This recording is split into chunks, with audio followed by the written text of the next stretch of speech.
पवन सिंह और ज्योति सिंह के मामले में सुप्रीम कोर्ट के बड़े वकील डॉक्टर एपी सिंह की एंट्री हो चुकी है और जिस तरह से एपी सिंह ने बयान दिए हैं वो अगर आप समझदार हैं और उनकी बातों को क्लियरली सुनेंगे तो आप समझ जाएंगे कि पवन सिंह और ज्योति सिंह का लफड़ा क्यों हुआ है और पवन सिंह और ज्योति सिंह के बीच में तलाक बिल्कुल भी नहीं होने वाला है और ये रिश्ता फिर से सही दिशा में चलने वाला है। तो याद क्यों नहीं कर रहे, कहाँ खो जाते हैं पवन सिंह? वो व्यस्तता अब तो उन पे राजनीति का भी जोर हो गया। इतना दुखी मुझे बताया कि भैया इतना परेशान हो जाता हूँ, किसी की शादी में जाना तो किसी के 10 में।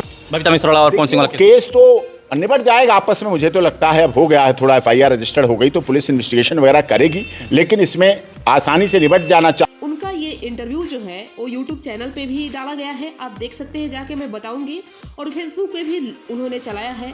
पहली बात कि बबीता मिश्रा ने जिस तरह से दावा ठोक के कहा था कि पूरे चुनाव में पवन सिंह ने ज्योति सिंह का इस्तेमाल किया, उस पे सुनिए वकील एपी सिंह की क्या राय है। पवन सिंह के बीच जो शादी ये मुद्दा मैरिज नहीं है, ये टेम्परेरी मैरिज नहीं है। और में शादी करने वाले पवन सिंह फिर से तीसरी शादी करने वाले हैं। मुझे ज्योति सिंह को पवन सिंह ने पत्नी का दर्जा नहीं दिया था क्या सर?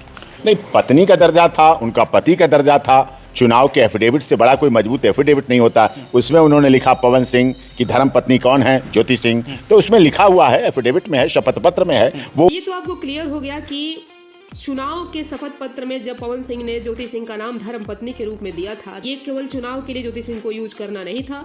हाँ, कुछ गड़बड़ हुआ है जिसकी वजह से इन लोगों का रिश्ता बाद में बिगड़ा है। तो पवन सिंह ने भी आज भी बचपना भी है, आज भी कलाकार भी है, आज भी स्टारडम भी है, आज भी वो हैं। तो सौत जो है वो आटे की भी, अगर घर में सौतन जो है आटे की भी बना के रख दो, ये सौतन है, तो उसमें जान आ जाती है, उसमें ताकत आ जाती है। सभी महिला जानती हैं सौत तो आटे की भी खराब है, सौतन जिसे कहते हैं। अगर कोई कह दे खाली पवन सिंह के उससे संबंध है और ज्योति सिंह को पता चल जाए तो ज्योति सिंह की नींद खराब, ज्योति सिंह का खाना खत्म, ज्योति सिंह की चाय कप में फेंक देंगे उठा के कि उसके साथ। ये ज्योति का प्यार है पवन के लिए, ये ज्योति का अलौकिक प्यार है पवन के लिए, क्योंकि हर कोई तो नाराज नहीं हो जाएगा किसी के लिए।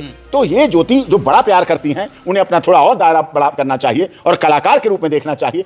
यही बात खटपट होने की सबसे बड़ी वजह है। जब वकील साहब से जब सवाल पूछा गया है कि क्या पवन सिंह और ज्योति सिंह तलाक लेंगे, तो उस पे भी उन्होंने खुल के अपनी राय दिया है और कहा है कि नहीं, ऐसा नहीं होने वाला है। फैंस है कि भाई अभी तक इनका डिवोर्स तो हुआ नहीं, चुनाव भगवान करे डाइवोर्स हो भी ना, क्यों डाइवोर्स हो?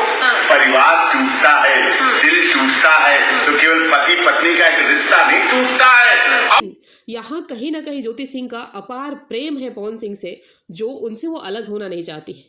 तो एट लास्ट मुझे ये सब देखने के बाद दिल को बहुत सुकून मिला और ये बात 100% अब हम दावे के साथ कह सकते हैं कि पवन सिंह की कोई भी तीसरी शादी नहीं होने वाली है।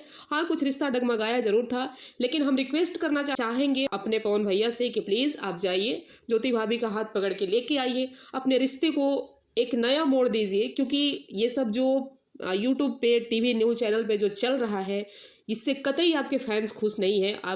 आपके जितने भी चाहने वाले हैं इससे दुखी हो रहे हैं, आपके साथ साथ वो लोग भी आहत हो रहे हैं।